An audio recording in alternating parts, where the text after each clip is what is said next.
que es el arte de la guerra, un libro de Sun Tzu, pero yo quiero abordar dos cosas antes de eso.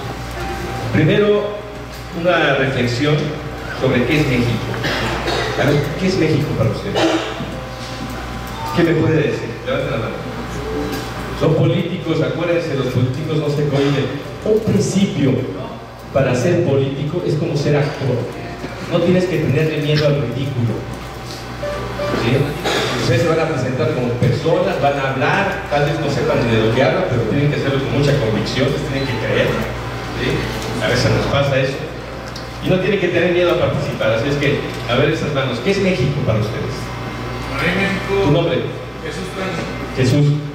Para mí México es un país lleno de cultura, de diferentes... Por ejemplo, Veracruz tiene muchos climas, igual México. En el país México, en el norte tienes desiertos, en el sur tienes totalmente selva. Y cada región o cada estado tiene algo significativo.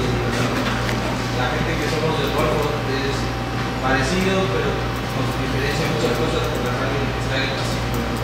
México es un país diverso, muchas culturas, 56 etnias básicas se reconocen por parte de México, de aquí en Veracruz 11. ¿Qué es México?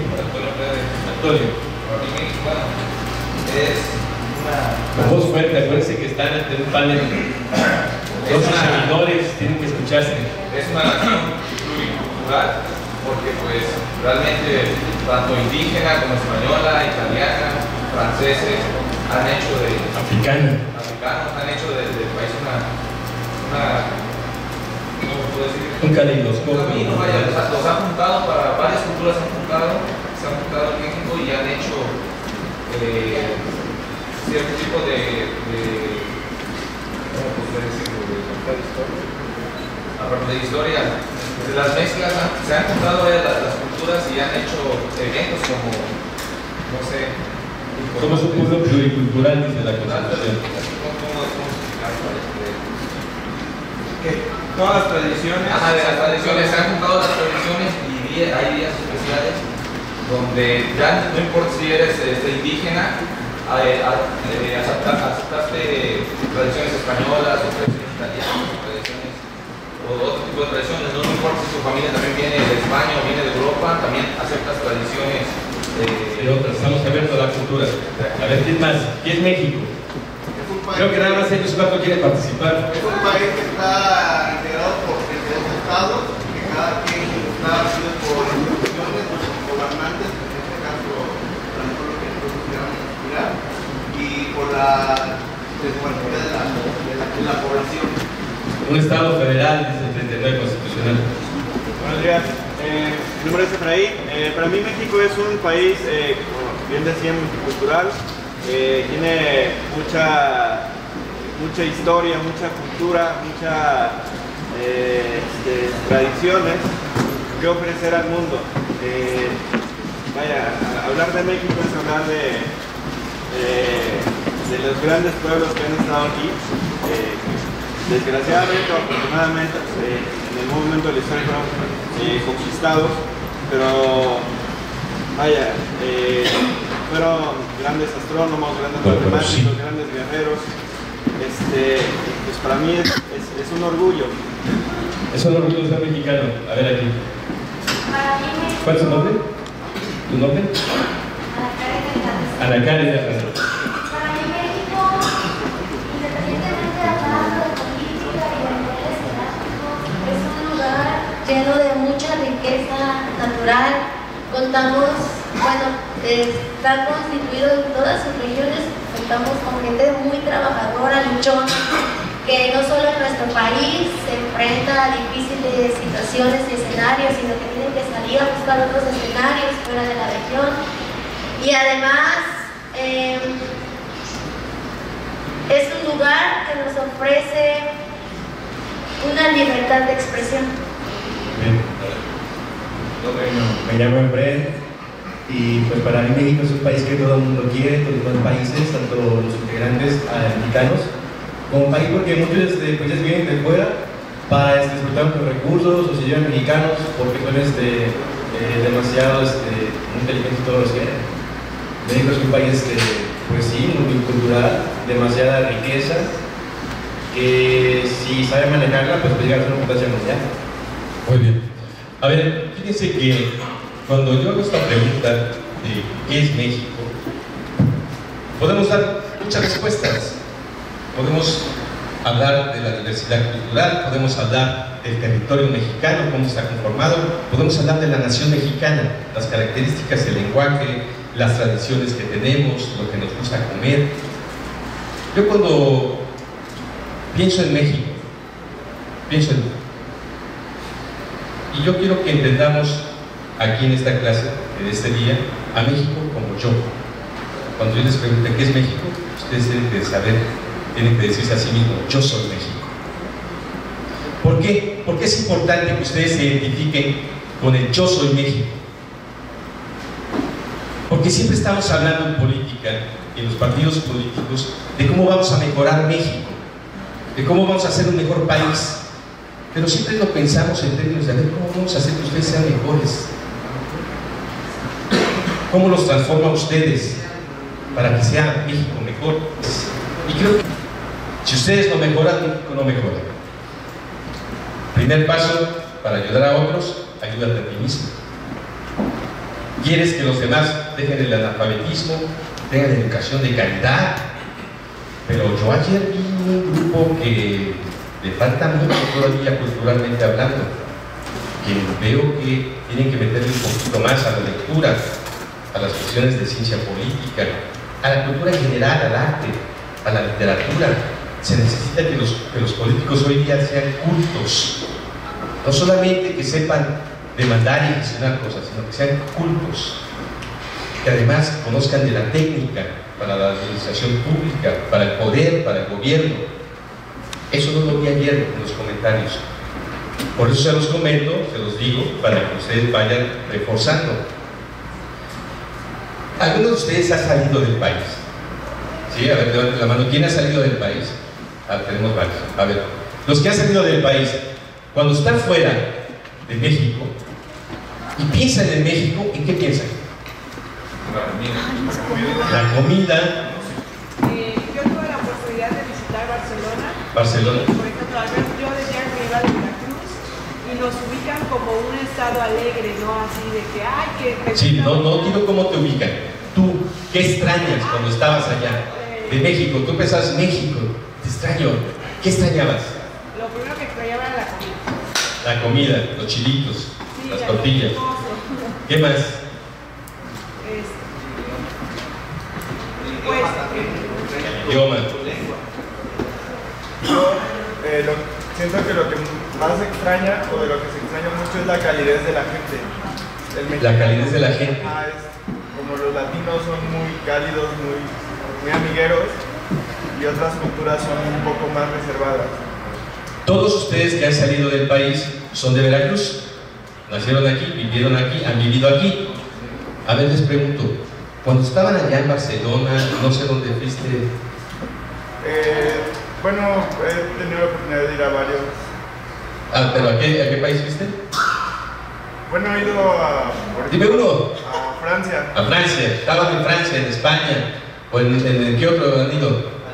Alemania. A ver, ustedes son veracruzanos, viven aquí en Veracruz. Pensaban, ay, cómo extraño Baja California. ¿Cómo extraño Colima? ¿No? Me muero porque ya no puedo ir al Sinaloa. ¿Extrañaban eso? ¿De qué municipio son? ¿De qué municipio eres? San Andrés. San Andrés Tuxtla. Y entonces tú estabas allá en España y dices, ¿cómo extraño Jalapa, caray? Me la paso súper en Jalapa. ¿O cómo extraño Tuxpan?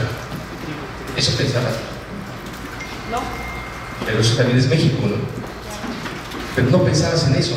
¿Qué pensabas? ¿A quién extrañabas? Pues mi zona, mi región. Exacto. Extrañabas a tu familia, a tus amigos, a tu colonia, a tu barrio. ¿Sí o no? Sí. Eso es México para ustedes. Cuando tú estás en el extranjero te queda clarito que México no es todo el territorio nacional, no es todo el país. Lo que estás extrañando es el mole de la abuelita, que no lo tienes ahí. Cómo cocina tu mamá, a tu hermano, a tu hermana, a tus cuates, a tu novio, a tu novia, a tu esposo, a tu esposa.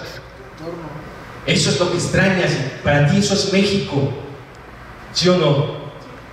Porque no estaban pensando en el Distrito Federal. Ay, cómo extraño el smog del DF. Necesito un petatazo de humo para recordarlo. No se podían atrás de un escape de un coche para recordarlo. ¿Sí o no? Entonces, fíjense muy bien. México soy yo. Para que avance México tengo que avanzar yo. No hay de otra. Yo puedo ayudar a mucha gente, pero si yo soy un ladrón, México no avanza. Si yo soy un tranza, México no avanza. Si yo soy corrupto, México no avanza. Regularmente estamos pensando en la paja, en el ojo ajeno. Tenemos que empezar a vernos nosotros. Nosotros somos México. Cada uno de ustedes tiene que tomar la convicción de que es México. Y si son mejores, México va a ser mejor. Al único que ustedes pueden modificar la conducta, impactar su vida, su destino, su futuro, son ustedes mismos. Así que si ustedes son mejores hombres y mejores mujeres, México avanza. Y lo otro, cuando hablamos y nos dicen, es que yo quiero ser político porque quiero cambiar a México. Pues no estás pensando en Baja California, en el Distrito Federal, ¿no? Estás pensando en tu colonia, en tu comunidad, en tu municipio, en la congregación, en la gente que estás ayudando, que está alrededor tuyo, ¿sí o no? Ahí es a los que queremos ayudar, a los que vemos directamente. Eso es México. Si ustedes pueden cambiar México, lo van a ver, pero en ese contexto. Olvídense de las grandes políticas. Luego, si llegan como el meme ese de ayer que decía el niño, yo no quiero ser como Peña Nieto, y dice, no vas a ser presidente, no vas a ser como él. Bueno, a menos de que llegaran a ser presidentes, pues podrían impactar a México. Pero la política no la tenemos que entender así. Y aquí es donde tenemos que preguntarnos la siguiente parte de esta presentación. No, regresa un poquito, todavía. Se llama la presentación del arte de la guerra en la política, o en la praxis política. ¿Qué entendemos por la política? A ver, levante la mano, ustedes son políticos. ¿Qué entienden por política?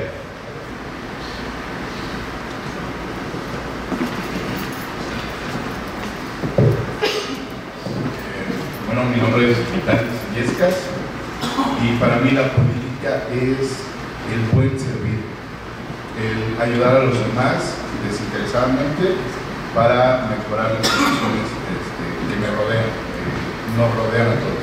El buen servir. ¿Qué más es política? Cristian.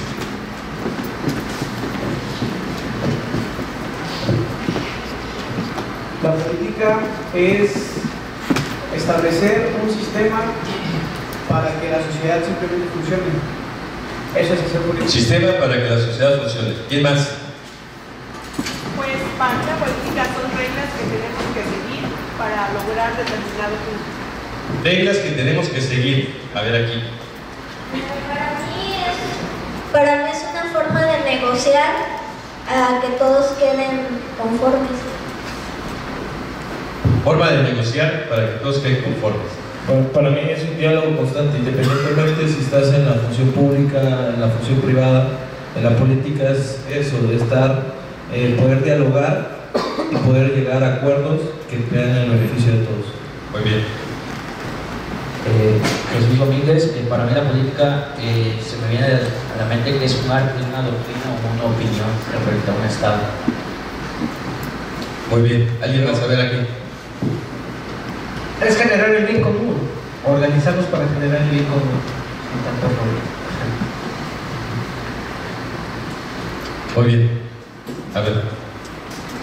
Bueno, para mí la política es conjuntar diversos programas teniendo como fin el desarrollo social. El desarrollo social. ¿Habrá acá de este lado? Bueno, para mí la política es tomar un liderazgo para gestionar a favor de la sociedad. Liderazgo a favor de la sociedad. Buenos días, mi nombre es Luis Ángel.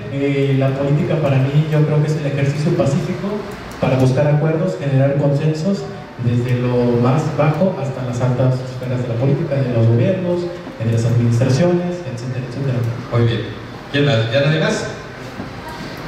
Como que todos tienen la misma idea de lo que es la política, ¿no? La palabra política, ¿de dónde viene? De los griegos, de la polis, Esparta, Atenas, las ciudades-estado. Ahí empieza la política. Obviamente en ese momento de las ciudades-estado eran conocidos como ciudades autárquicas. El término autárquico quiere decir que no tenían relación con otras entidades, con otras ciudades. Ellos se solventaban solitos. Un país puede ser autárquico, sí.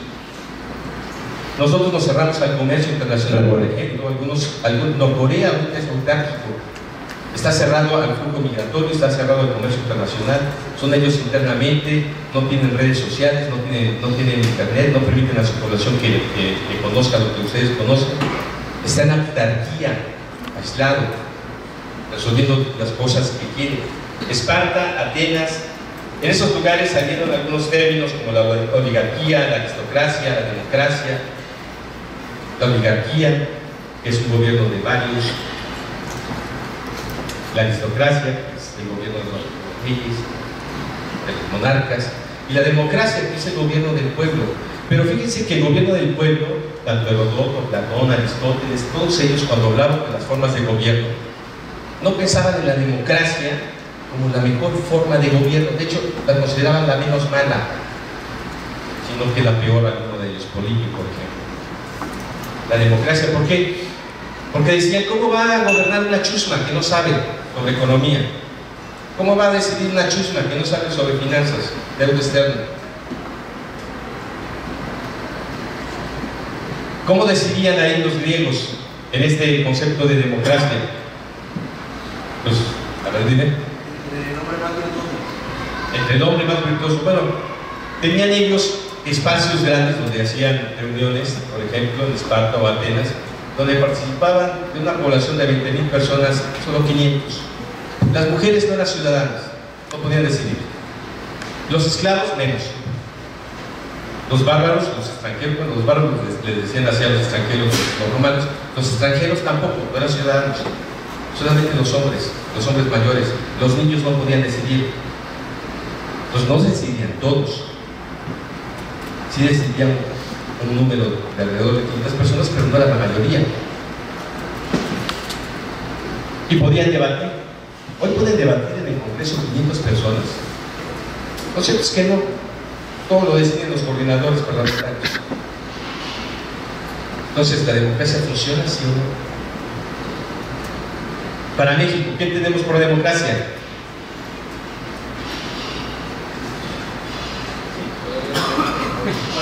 Yo entiendo por la democracia que esta forma de gobierno es pura. De alguna manera es la parte donde todos los ciudadanos se pueden involucrar para el tema de decisiones públicas, ¿no? Sin embargo, pues de alguna manera se excluye. La democracia es la parte que incluye es como una caja de herramientas, yo lo veo así, donde se involucran pues la igualdad, la inclusión, los principales derechos humanos para que el ciudadano se pueda desenvolver de alguna manera propia y pueda alcanzar la plenitud. Eso es lo que yo entiendo por la democracia. Muy bien. Que el pueblo pueda elegir a los representantes, una democracia muy a la de Estados Unidos. En México, el artículo 3 constitucional establece la definición de democracia como constante mejoramiento político, cultural y social del pueblo. No es una definición que haya estado desde el inicio de la Constitución, con una reforma posterior de Vicente Lombardo Toledano, que era un hombre de izquierda, que la introduce. Obviamente, cuando hablamos de la política, estamos hablando de muchas cosas, desde cómo accedemos al poder, cómo lo repartimos, cómo nos organizamos en el Estado. Pero miren, al final de cuentas, dice Max Weber, es la aspiración por participar del poder o por influir en la repartición del poder, ya sea entre el Estado o dentro de un Estado, entre los grupos humanos que en este encierran. Es decir, cómo participamos todos, sociedad, gobierno, en la definición de lo que queremos hacer, en conseguir el bien común. Pero yo quiero que distingan esto, porque los gringos y los sajones utilizan el término política de manera diferente a nosotros. Así es que tenemos que entender. Hay tres formas de entender la política en el idioma inglés. Uno es policy, el otro es politics, ¿sí? Y el otro es policy. Politics. Tres formas de entender. Polity es este concepto que generalmente tienen todos ustedes de lo que es, pues, de la definición de la gran política, ¿sí? Como la definición de esta, pensada como la gran acción del Estado, la política del Estado. Cuando nosotros hablamos de politics, estamos hablando de la política participativa, de esta que ustedes pensaron de cómo llego yo al poder, cómo accedo, cómo lucho por él. Y cuando hablamos de policy, estamos hablando entonces ya de la política específica, de las acciones concretas, de las estrategias de gobierno, los programas sectoriales, las estrategias que se llevan a cabo. Entonces tenemos estas tres acepciones: política, en español nada más tenemos una sola palabra para definirla, pero ellos tienen tres: policy, politics and policy. Quiero que la tengan muy claro esto, porque cuando hablamos nosotros del arte de la guerra y la política, tenemos que saber de qué estamos hablando, qué entendemos por política. Y ahora sí vamos a platicar un poquito de esto, del arte de la guerra. Déjame cambiar de aquí y ahora sí a la siguiente presentación. ¿Alguien ha leído este libro? Sun Tzu, el maestro Sun, eso es lo que significa. Era un chino experto en estrategia militar. Ayer hablaban del concepto de estrategia. En el siglo IV a.C., Sun Tzu escribe este libro. No es el único, hay varios que escribieron sobre cómo luchar, cómo ganar una guerra. Pero este libro tiene 2500 años de antigüedad, fue el primero, digamos, el que mejor recoge las estrategias que se deben llevar a cabo cuando estamos en una lucha. Y en 1772, allá en Francia, hicieron la primera traducción y la edición para que se conociera, la hace Jean-Joseph Marie-Gagnon, y el título fue De Art Militaire de Chinois. Este libro, no sé si me puedes decir ayudándonos para cambiarlo. Este libro es muy importante porque se usa en estrategia. ¿Qué es estrategia? ¿Qué decían ayer que es estrategia? ¿Qué es estrategia? ¿Qué decían? ¿Rápido? Mecanismos para alcanzar resultados. ¿Mecanismos para alcanzar resultados? Una serie de planes para llegar a un objetivo. Una serie de planes para llegar a planes para llegar a alternativas. Miren, estrategia viene de dos palabras latinas, ¿sí? La primera que es estragos, que es ejército, y la segunda que es acá, que es conductor. Entonces, estrategia se refiere a cómo conducir a un ejército. Obviamente, esta palabra se utiliza en el ámbito militar, de ahí surge en el ámbito militar. Y la idea es cómo voy a, este contingente que tengo aquí enfrente, cómo voy a hacer que hagan lo que yo quiero que hagan para lograr vencer al enemigo. Entonces, Sun Tzu, la siguiente, lo que hace es establecer una filosofía en donde plantea dos principios del arte de la guerra. El primer principio dice que todo el arte de la guerra se basa en el engaño. Y la segunda, el supremo arte de la guerra es someter al enemigo sin luchar. ¿Por qué plantea esto? Uno, porque dice, un buen militar nunca va a llevar a resolver los conflictos con una espada enfrente. Si yo puedo lograr lo que yo quiero sin que mi ejército luche, ese es el mejor general. Porque entonces no voy a tener pérdidas humanas, porque en ese momento voy a vencer. Y aquí, en ese sentido, algunos que aplicaron esta estrategia, esta forma de ganar guerras, fueron los romanos. ¿Qué hacían los romanos?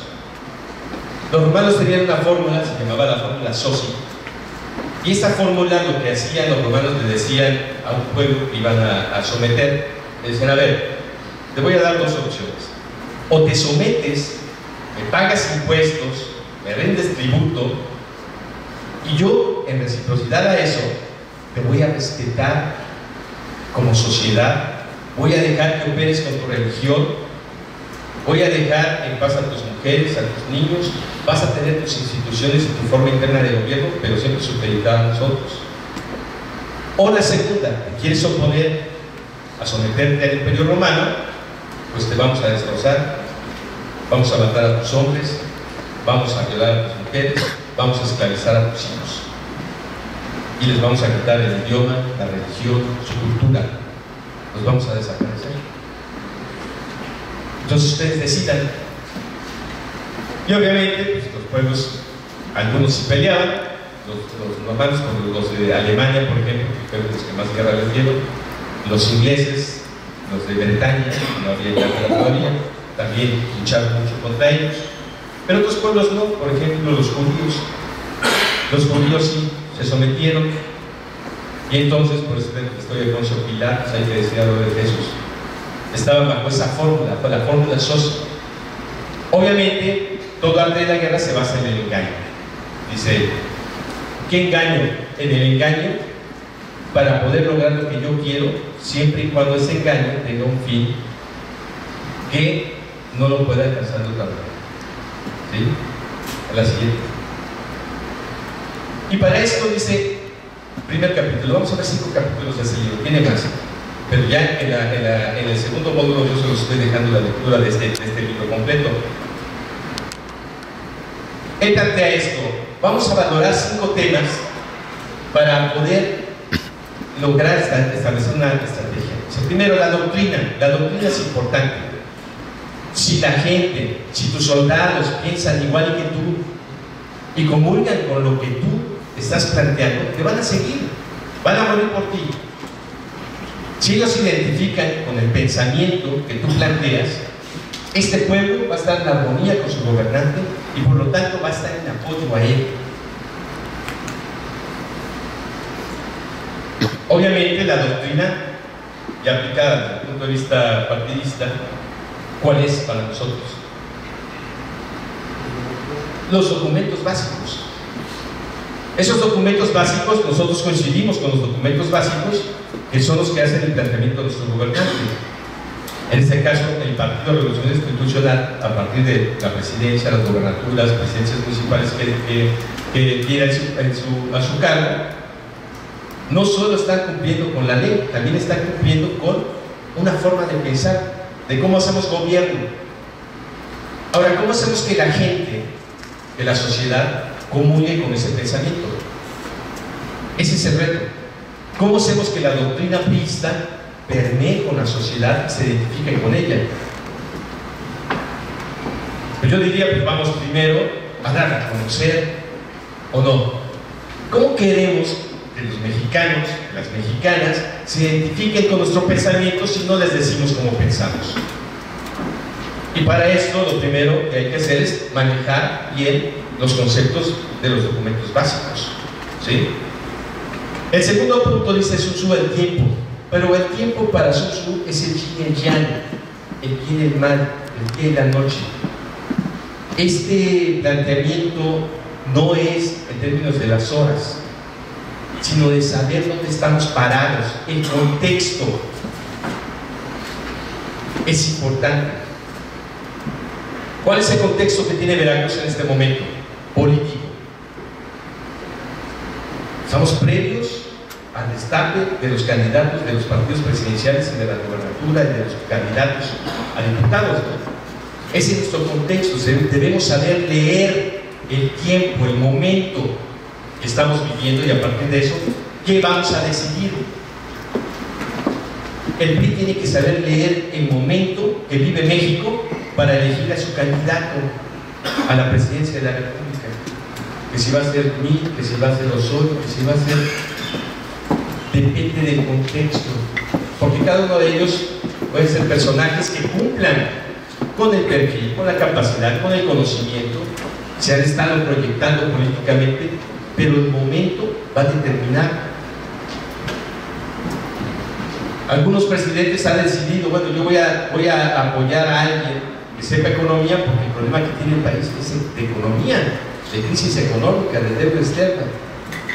Pero algunos presidentes en el siglo XX decían, yo voy a apoyar digo, porque así se decidía el presidente, en realidad, no como ahora decide el partido, ustedes decían, voy a dejar un político, porque el problema es político, porque tengo los chavos del 68 que están peleando todavía las reivindicaciones sociales, tiene que llegar un político, entonces llega Echeverría.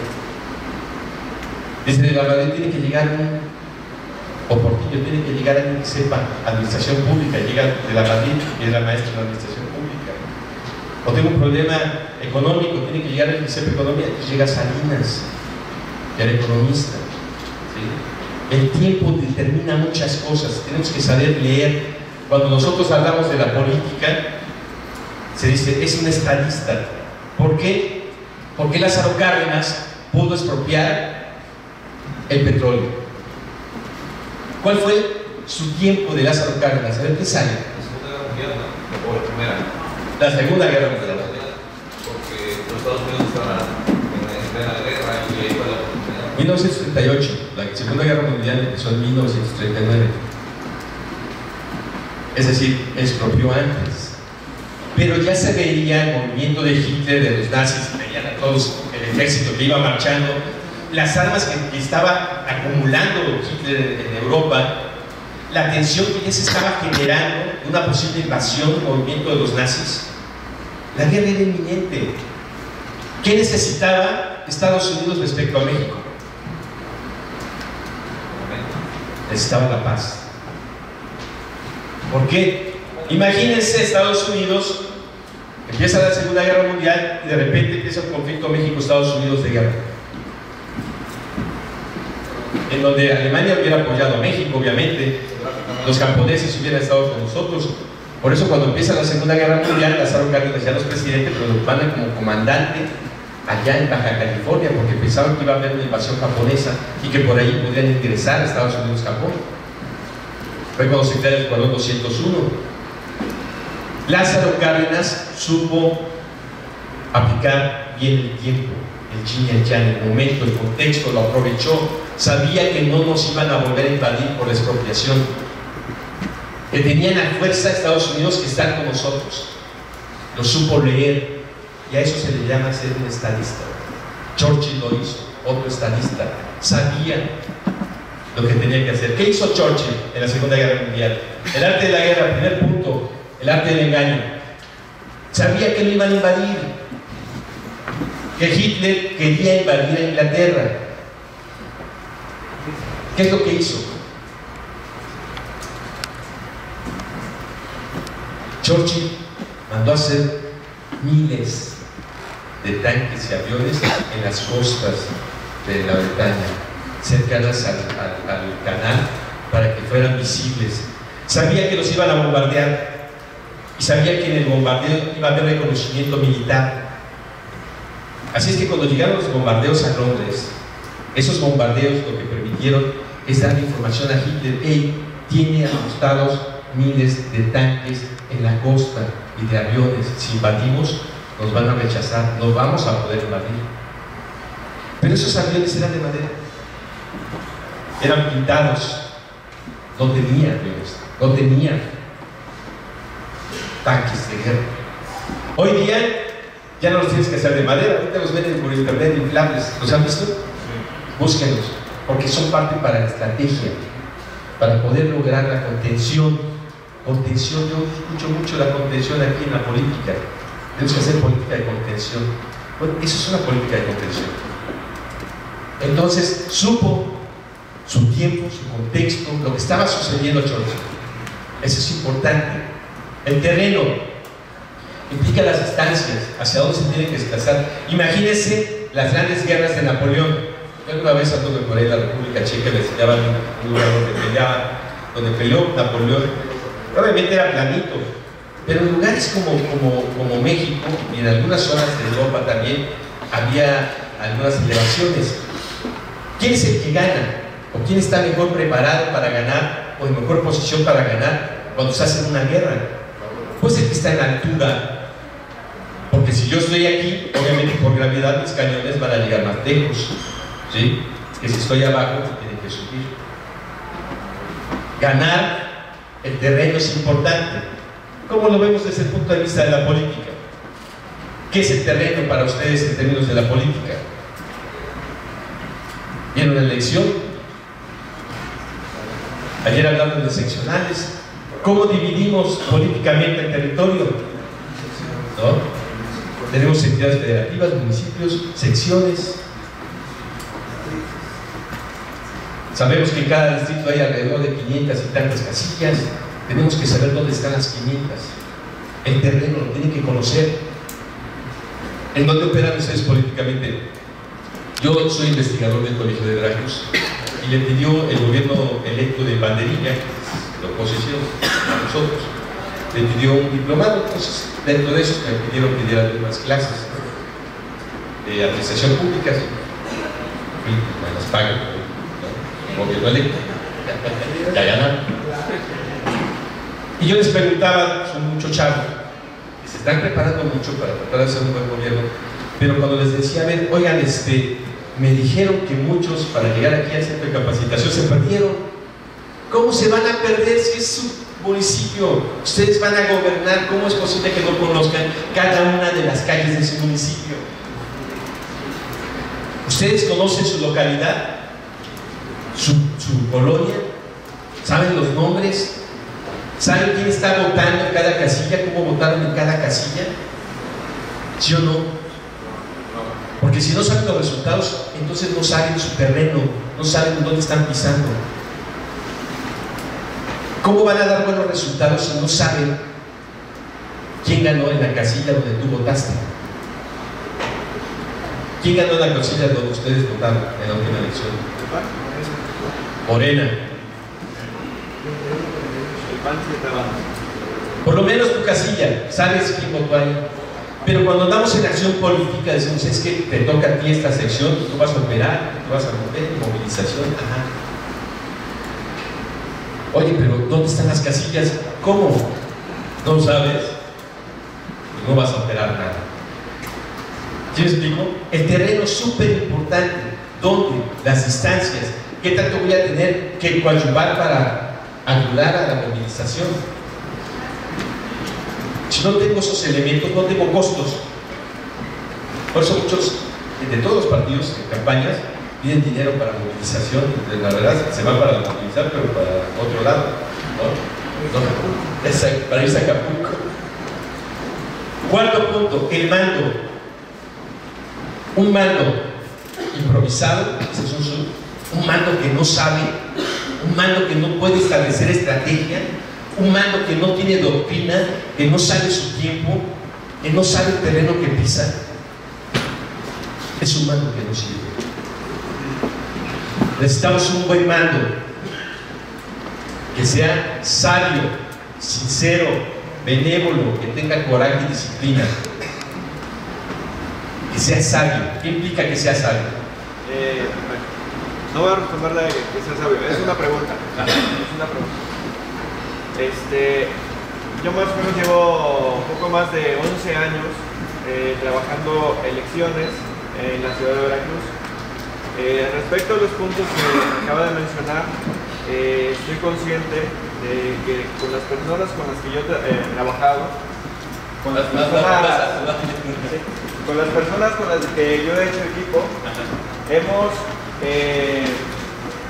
trabajado puntualmente cada uno de esos detalles, checando las estadísticas, checando cuál es el voto, cuál es el voto bisagra que necesitamos nosotros para sacar una elección y todo eso, pero con todos los conocimientos a detalle, porque lo hemos hecho, de las secciones, ¿cuál sería el error de que en las últimas nos hayan pegado 5-1, 4-1, 3-1? El error tiene que ver con el tiempo, el contexto, ¿sí? El contexto es importante. Regularmente queremos convencer a los electores en tiempo electoral. Lamentablemente estamos en elección tras elección y no nos da chance de hacer un trabajo. Ustedes leyeron 2 textos que les dejé en su primer módulo de un libro que escribí sobre la historia del PRI que publicó Fundación Colosio Nacional. No tenía la versión última, les di la versión, digamos, que yo todavía tenía en voz, ¿no? pero igual por ahí se va de error de dedo cuando estaba de jurado. Pero vieron ese libro, la parte de historia del partido, y seguramente habrán visto que cuando surge el partido surge como un ente integrador de aquellos generales dispersos que tenían sus grupos y que estaban en conflicto. Y entonces el partido surge como la vía para resolver problemas. Tú no ibas al gobierno a pedir que te resolvieran algo, tú ibas al partido. Ahí pedías, oiga, es que necesitamos agua potable acá. Y el partido decía, a ver, señor gobernador, métale esa agua. ¿Sí o no? Así surge el PRI, con ese poder partidista. Se genera la institución, decide la institución. Eso yo lo escucho en cada reunión que voy de priistas y dicen, es que tenemos que volver a ser los gestores. Sí, pero están entendiendo ese PRI del pasado, el contexto histórico que vivimos hoy, el tiempo ya no nos permite ser ese PRI. Hoy día tú vas al PRI, te piden algo, los pobres secretarios tratan de gestionar, mandan un oficio de una dependencia de gobierno priista, no de gobierno priista, ni los pelan, ni los veían, ¿sí? Y lo mismo hacen muchos presidentes municipales, van del PRI, oiga, una gestión de aquí, mire, mi gente está pidiendo tal, ponen el oficio. Es decir, las cosas cambiaron, ya no es el PRI que tenía que controlar políticamente a todos. Hoy tenemos un PRI con gobernantes que tienen que cumplir con marco jurídico y que no pueden ya utilizar los recursos como se usaban antes. Viendo este tema, bueno, estos puntos, el 2, 3 y 4 me llaman la atención porque, bueno, yo soy de Martínez de la Torre y nos fuimos al cuarto lugar en esta elección, y es precisamente por el tiempo que es que estaba una campaña fuerte en contra del partido, el terreno, que no estábamos en un terreno nada apropiado porque tenemos un alcalde que, si bien está en la alcaldía por nuestro partido, no tiene la afinidad política con nosotros. Entonces no apoyó, inclusive apoyó a otro partido político, y el mando, que quien estuvo como coordinador de campaña, también dejó ir a muchos priistas porque los buscó una vez, salieron contentos y ahí los dejó, no los volvió a buscar, y al final se fueron con otro partido político que era un expriista. Bueno, es muy común. En la pasada campaña de presidentes municipales sucedió un fenómeno con los coordinadores de campaña, y eso es, tal vez que hagamos por ahí una demanda que se hizo en la Asamblea de Cadet Nacional, es de que capacitemos a los coordinadores de campaña, porque muchos coordinadores, en lugar de sumar, restaron. Lamentablemente unieron a todos, pero en su contra. Jalapa nos pasó. Delegados. El mando es importante, pero el tiempo, yo me refiero a esto. Nosotros tenemos que trabajar todos los días fuera de época electoral, o no van a cambiar las cosas. Tenía un seccional aquí en Jalapa que me pidió que tuviera reuniones con otros seccionales. Fui con él y se quejaba ahí, me dice, oiga, es que mire, acá yo estuve 3 años gestionando con el presidente municipal que nos hicieran el parquecito con los juegos ahí al aire libre. ¿Y qué cree? Acaba de llegar la de Movimiento Ciudadano ahí, hizo su meeting con los de la colonia y les dijo que ella había logrado eso. Digo, a ver, espérame, ¿y tú quieres hacerlo otra vez, otro meeting diciendo que fuiste tú? Dice, sí, es que ella también gestionó, pero lo hizo apenas. Ok. Digo, ¿cuál es tu error? Tu error es no cacarear la gestión. Queremos nada más pararnos el cuello cuando ya te hicieron el trabajo y decir, fue por mí. No, digo, el error es este. Desde hace 3 años tú debiste haber estado informando a la gente. Mire, metí este oficio para que nos hicieran el parque. A los 2 meses, oiga, acompáñenme a ver por qué no responden el oficio para que nos hicieran el parque. Si él hubiera estado haciendo todas estas acciones durante esos 3 años, no importa que la de Movimiento Ciudadano con un oficio que coincidió que lo iban a hacer porque eso es presupuestado, se planea un año antes, que coincide que mete ese oficio a hacer el parque y ella se para el pueblo. Y él no lo hizo, pero no lo hizo ¿por qué? Porque no supo acercarse a la gente y estarle diciendo qué es lo que estás haciendo a favor. La gente no quiere, fíjense muy bien, no quiere políticos que den solo resultados positivos. La gente quiere políticos que los acompañen, que estén con ellos. Aunque te mande por un tubo, pero te mandas con ellos. Y te van a decir gracias, yo sé que usted estaba apoyando y está con nosotros, aunque no logramos nada, porque te vean que te enfacas, que pides, que gestionas, aunque no consigas. Ese es un gran error que tenemos. Vamos a promover las grandes causas sociales. ¿Cuáles causas? Lo promueven todos los partidos, eso no es nuevo. Tenemos que hacer cosas diferentes, y lo diferente es acompaña a la gente a gestionar. Enséñale a gestionar, pero ven tú con ellos. Consigas o no consigas, te lo van a agradecer y van a estar contigo. Porque si algo se agradece es cuando tú estás con alguien cuando pierde. Porque es muy fácil estar con una persona cuando gana. Cuando está derrotado, por eso dicen, a ver, cuando tienes dinero tienes un montón de amigos, ¿no? Los amigos se ven cuando no tienes un peso. Nadie te quiere ver porque ya lo invitas, ¿no? La botella. Yo creo que ese es un error de lo que ha pasado en todos los grupos priistas y alcaldes priistas de Veracruz. En el puerto de Veracruz tenemos lógicamente la gran diferencia que es Boca del Río. Boca del Río le echa una manita de gato a su bulevar, queda muy bonito. Ahorita lo van a remodelar, etc. Sin embargo, el alcalde actual es priista, Ramón Po, y es el que ha invertido más en espacios deportivos, es el que ha invertido más en el parque de Colombia, pero no cacarear el huevo, como usted lo está diciendo. El cacarear el huevo no solamente es el poder subirlo a redes sociales, etc. Sin embargo, la estructura territorial está desinteresada, no está inmiscuida. ¿Por qué? Porque los funcionarios que están no van de acuerdo a ellos, o sea, dicen, es que era mi preferido, es que no era esto. Entonces yo creo que primero se necesita hacer una unidad para poder decir que se necesita acompañar y viene todo junto con pegado. Entonces en lo personal yo creo que sí se necesita capacitar más en redes sociales a los padres periodistas. Bueno, no redes sociales, en eso que estamos haciendo con ustedes, para que entiendan una cosa. Fíjense que yo no he hablado de los gobiernos priistas, y a mí no me importa lo que hagan los gobiernos priistas, o panistas, o terroristas. Esa es su función legal. Yo estoy hablando de lo que hace el partido. Y yo voy a gestionar, no me importa que tenga un periodista en el gobierno o un panista.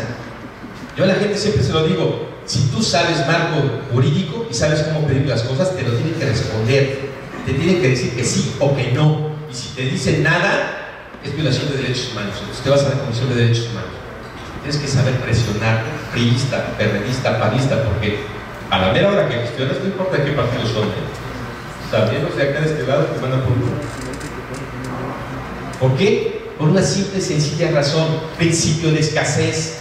¿Cuántas demandas creen que tiene el presidente municipal del PRI, del PAN, del PRD? No las pueden atender. Y eso de que es que nuestro presidente es el que más ha hecho, pues claro, porque cada año les incrementan el presupuesto. Sería malo que no hiciera más. Les están dando, digo, por eso no hablo del gobierno, ¿se dan cuenta? Hablo del partido. Porque ya la acción de nosotros con el gobierno, y aquí gobierno no me importa de qué partido sea, tiene que ser una. Y tenemos que entender cómo ayudar a gestionar a la gente independientemente de qué partido está gobernando. Sobre todo donde hay oposición. Porque parece que donde hay oposición, el PRI se apachurra. Y es donde necesitamos generales, necesitamos mando para que el ejército que tenemos surja. Yo tengo una duda. Definitivamente, en un proceso electoral, a mi criterio, el mando no es el candidato. El mando, a mi criterio, es la persona que coordina de alguna manera la campaña. Entonces, yo tengo una duda. ¿No sería mejor, en lugar de manejar el tiempo serían los tiempos, porque al final de cuentas, vamos a suponer que tenemos 10 opciones de candidatos. Cada opción, tomando aquí lo que dice el tiempo, te da un calor o un frío distinto, o un día lluvioso, despejado. Entonces, el candidato, más que nada, es parte del tiempo, ¿no? De los tiempos que podemos medir, ¿no? A ver, vuelvo a repetir, los tiempos no los tengamos como tiempo cronológico, como contexto. Un candidato nunca debería tomar decisiones sobre su campaña. Debe de tener un coordinador de campaña que es el que va a decidir, el que va a mandar. Él es el que va a proyectarse a partir de lo que le diga su coordinador de campaña. ¿Qué es lo que sucede en la realidad? Que los candidatos son su propio coordinador de campaña. Nos meten la pata de feo. ¿Sí? Eso es muy común. Pero bueno, es parte de no saber cómo llevar a cabo y no tener un buen coordinador. Cuando un candidato hace eso es porque no confía en su coordinador. No solo se ve a nivel municipal, a nivel estatal, ha habido coordinadores, y no digo nombres, que nada más están de nombre, pero no deciden nada. ¿Sí? O sea, esa es la realidad. Vean la última parte, la disciplina. Quinto punto, tiene que ser un ejército disciplinado. Y aquí les dicen ustedes en el partido, a ver, vamos a hacer una gran presencia en la colonia, vamos a ir casa por casa, ¿no? Tocando puertas y diciéndole a la gente lo que es el PRI, lo que propone nuestro candidato. Pues llegan bien entusiastas, primer día de campaña, llegan bien entusiastas, todos los chavos, ¿no? Con su camiseta, y a pelear cosas, y sus trípticos y típicos. Y bien, el primer día ahí van caminando casa por casa, entusiastas, porras, ¿no? Todos contentos y la vida. ¿Sí o no? Segundo día, van a mitad. Tercer día, van 3. Cuarto día, no va nadie. No va nadie. En una campaña de aquí de Jalapa, no voy a decir, había contratan a una empresa de México para hacer eso precisamente con los chavos del partido. Yo estaba con otra persona que me pidió que le diseñara una estrategia de activismo, que no salga de aquí, me parece, pagar, con gente pagada. Es decir, ¿por qué? Porque si no sucede el fenómeno que tenemos, como no hay convicción, no hay compromiso y nadie le pone un peso al partido ni a su candidato, pues vas un día, pero al segundo que tienes que pagar el camión, la torta, el agua, dices, no, pues eso ni me invitan al refresco, a que se queden con su campaña, ¿sí o no? Dado tu amor priista, está tu economía primero. Entonces, no, hago una estrategia con 100 personas pagadas, ojo, 100 pesos diarios, a 50 para la torta, refresco, para una lana. No digo el voto que se gastó en esa campaña municipal, que ni siquiera el candidato lo sabía, porque fue del apoyo, pero nunca nos terminamos. Le pedimos material y es cuando este chavo viene y me pregunta, me dice, oye, ¿cómo le hacen ustedes? Porque nosotros quisimos hacer esto con los chavos del frente y de los chavos de la CNP y los chavos de la CNC. Y ¿sabes qué? Nada más vinieron 3 días. Y no hicieron nada. Pues muy simple. Si no les das, por lo menos para el pasaje, para el agua, para la torta, nadie te va a matar, ¿no? Entonces, ahora, si nosotros tuviéramos gente comprometida, disciplinada con el PRI, estaría dispuesto a invertir. ¿Por qué? Porque tiene convicción. ¿Sí o no? Siempre y cuando tenga para invertir. Pero en esta situación en la que vivimos, las carencias son muchas.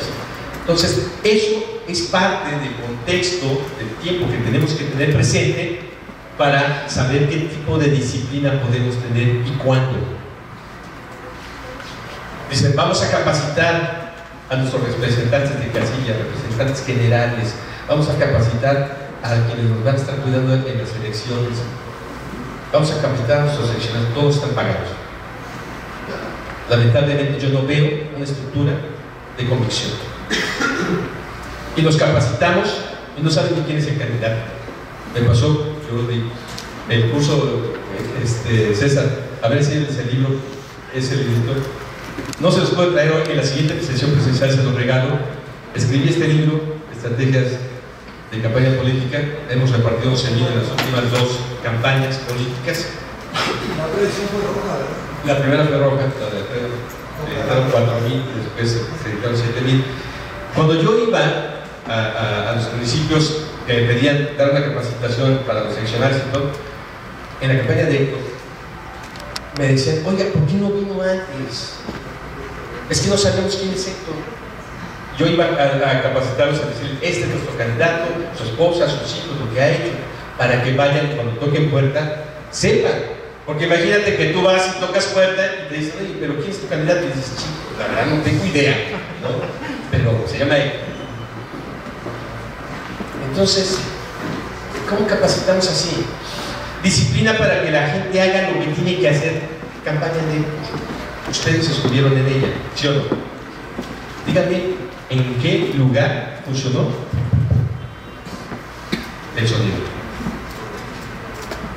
Un detalle tan chiquito como este, nadie lo supervisó. Lo peor de todo, yo se lo decía a un amigo, cuando en el Texim da una comida de agradecimiento, se había perdido, pero de agradecimiento a los que participaron. ¿Y qué creen que pasó en el Texim? Estaba hablando y de repente no funcionó el sonido. Cierre de campaña. Yo coordiné los invitados de cierre de campaña. Yo estaba ahí, yo era asesor general de Jorge Moreno. Cierre de campaña. Sale, fueron al cierre de la Soledad, una tribuna así larga en la calle, enorme, se sube todo el mundo, las batucadas, muy bonitas, ¿no? Y empieza a hablar, veracruzanos, no sé qué dijo, porque nadie lo escuchó, había tanto ruido que nadie lo escuchó, impresionante.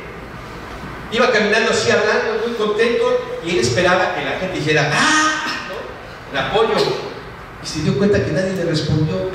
Dijo, hagan lo que quieran. Se volvió para acá. El candidato no se escuchaba. Nadie coordinó, no hubo disciplina. Nadie coordinó que se callaran las batucadas cuando él iba a hablar.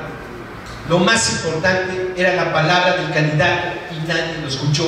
O lo gritería en las batucadas juveniles o entusiastas, sí, pero que le echaron a perder el evento. Caminan muy contento. Imagínense 5 cuadras de tarima para que nada más usara 15. Porque cuando él caminaba aquí, tenía 20 reporteros enfrente, nadie lo veía. Para allá atrás nadie lo veía. Lo veía en las pantallas. Pero a él nadie lo veía. 20 acá y 20 atrás. Cuando la tarima debió haber estado despejada, solita, solo el candidato. Nadie supervisó eso. Se le fue el sonido. Nadie supervisó eso.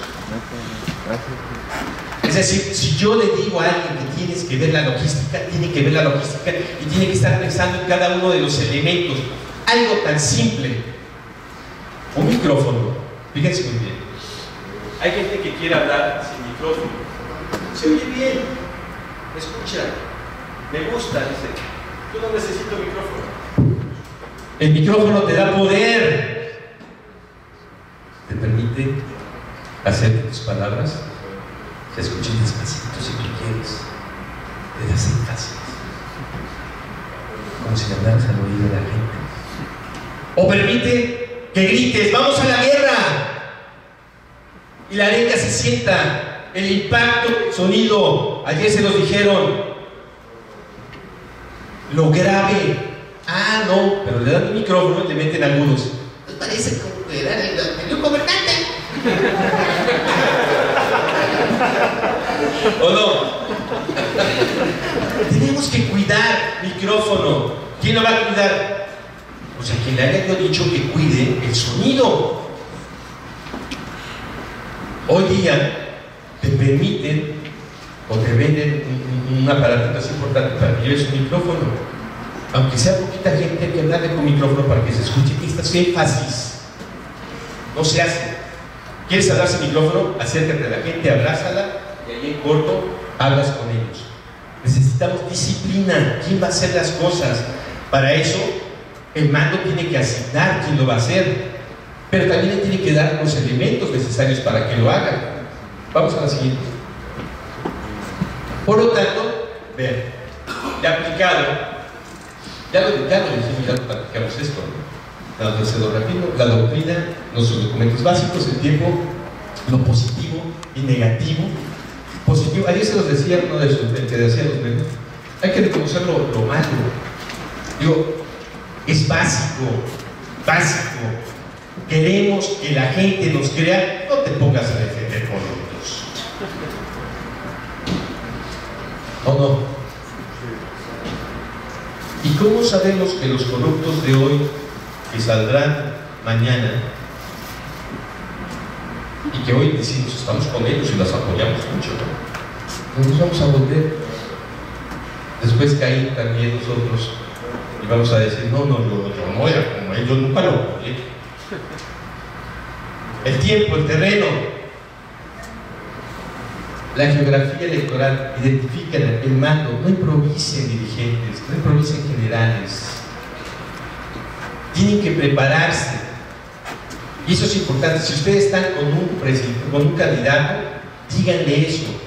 Si ustedes no son los mejores, reconozcan, no, mano, mira, soy tu cuate, pero yo no te puedo ayudar a ello.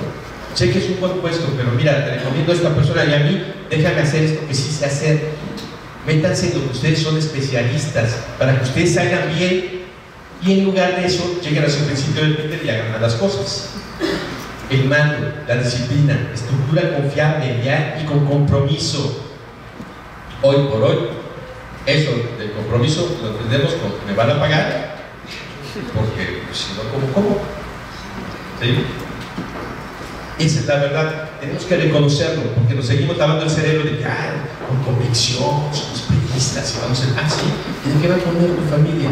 Si algunos de ustedes tienen familia, tienen hijos, van a dejar su trabajo, como viste en la campaña, que no les van a pagar un peso. Mira, te va a poner morado tu esposa, ¿no? Entonces, tu hijo, a ver, amamátalo tú. ¿Sí me explico? Tenemos que entender. La siguiente. Ay, ya no está aquí. La siguiente. Dice Susu, nosotros podemos hacer una evaluación con 7 factores para saber qué ejército va a ganar.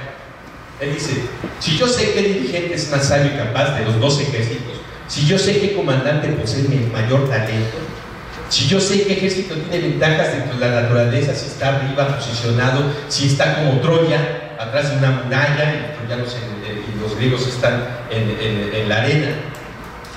Por eso se tardó 10 años, no podían entrar, hasta que se le ocurrió a Ulises el cerro del caballo de Troya. Engaño, fíjense.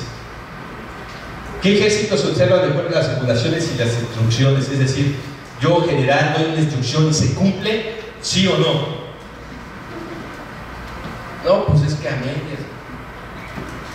Les dije que fueran por el flanco derecho y se fueron por el izquierdo. Por eso nos rompieron la cresta. ¿Qué tropas son las fuertes? Si yo tengo un ejército de 2 millones de gentes, lucha, conflicto. Por ahí hubo un conflicto México-Guatemala. Llegan los guatemaltecos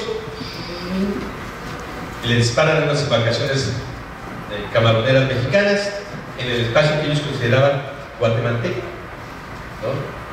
Se da un conflicto entre México y Guatemala, rompemos relaciones militares con ellos, diplomáticas con ellos, esto por allá de los 50. Obviamente Centroamérica tenía ya desde entonces conflictos bélicos y si nosotros nos ponemos a pensar, también le pasó un conflicto ya acá en los 80, los conflictos de Centroamérica, si hubiéramos estado en guerra con Guatemala, ¿quién cree que hubiera llegado más rápido a la capital del país? ¿El ejército mexicano al de Guatemala o el de Guatemala a la Ciudad de México? El ejército mexicano ante Guatemala. ¿Por qué? Porque somos un país 10 veces más grande. No. México tiene 300,000 elementos militares. Guatemala tiene 2 millones. O tenía en esa época 2 millones. Nos iban a hacer cachitos. Mejor ejército, más ejército. Tienes que saber qué tropas son más fuertes, cuántas personas están en tu ejército. Los guatemaltecos nos hubieran hecho cachos. ¿Qué ejército tiene oficiales y tropas mejor entrenadas? Nosotros tenemos estos en entrenamiento, la capacitación, pero ayer se decía un número, decía Finidor, 1 millón de priistas. De ese millón, ¿cuántos se habrá aquí en Veracruz? Y de esos, ¿cuántos han pedido capacitación con nosotros? Por eso estamos reforzando la estructura de cadet a nivel municipal, y por ahí con Enrique trae un programa que vamos en el futuro a hacer para dar capacitación y elementos para que en el nivel municipal los cadetes estén capacitando. ¿Por qué? Porque necesitamos capacitar un gran ejército, prepararlo, tener tropas entrenadas. ¿Qué ejército administra recompensas y castigos de forma más justa? A ver, ese es interesante, aunque se aborda más adelante también lo planteo.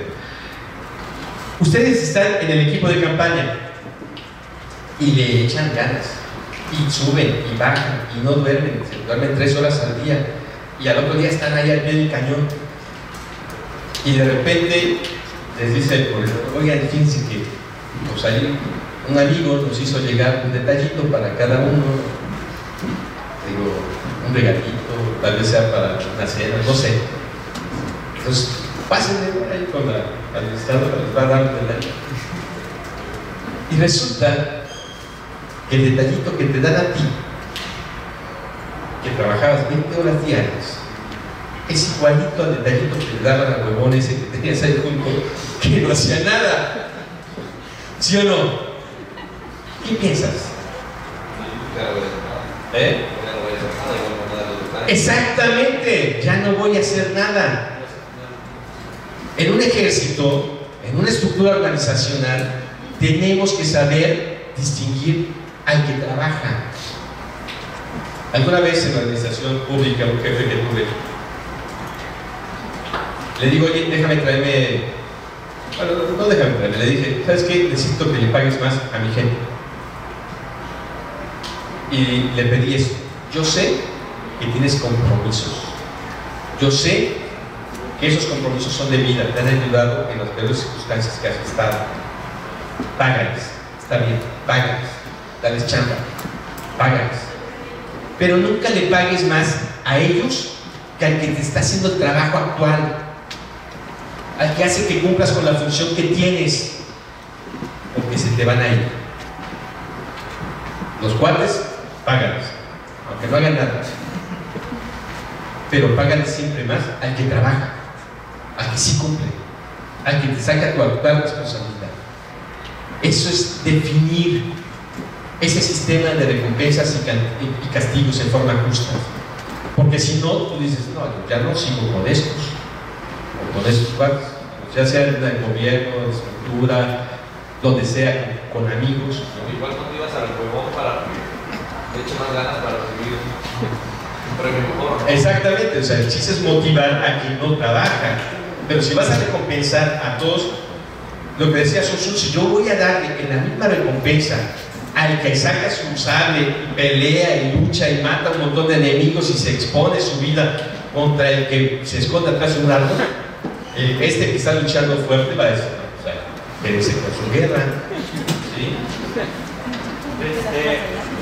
Tomando como referencia eso, en Veracruz, me imagino que en varios municipios sucede un fenómeno particular. El seccional, en algunas ocasiones, es muy flojo, ¿no?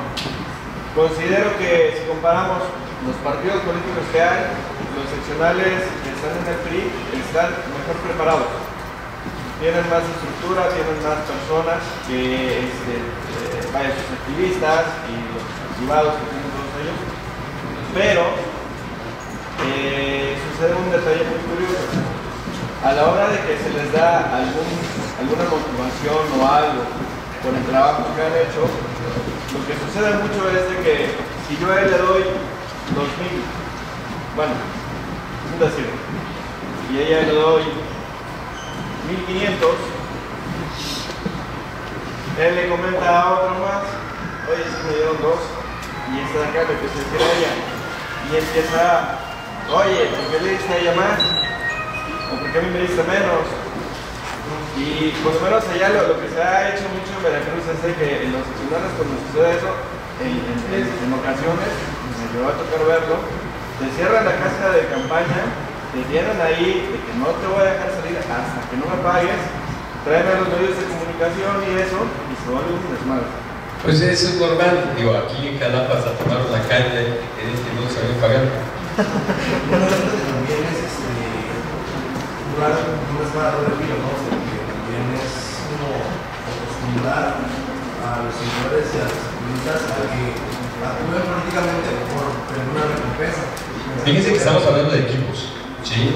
Si consideramos a todos los periodistas como equipos, que hay simpatizantes, eso no necesariamente es un equipo.